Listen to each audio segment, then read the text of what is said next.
Sosok mendiang Dr. Soenardjo, ayah Patricia Schulz besan Tommy Soeharto.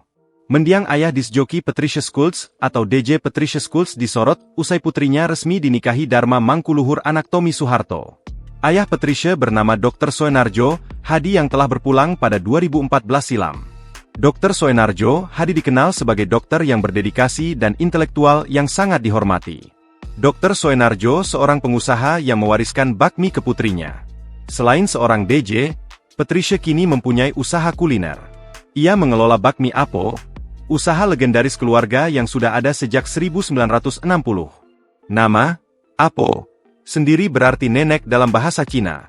Resepnya diwariskan dari generasi ke generasi dan mendiang ayahku, Dr. Soenardjo Hadi, mendorongku untuk membuka cabang di Jakarta Selatan, tulis Patricia di akun media sosial Bakmiapo dikutip dari kompas.com.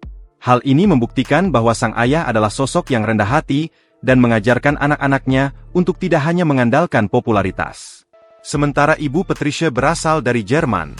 Patricia mendapatkan wajah blasteran yang menawan namun tetap memegang teguh kesantunan Indonesia. Download Tribun X sekarang, menghadirkan lokal menjadi Indonesia.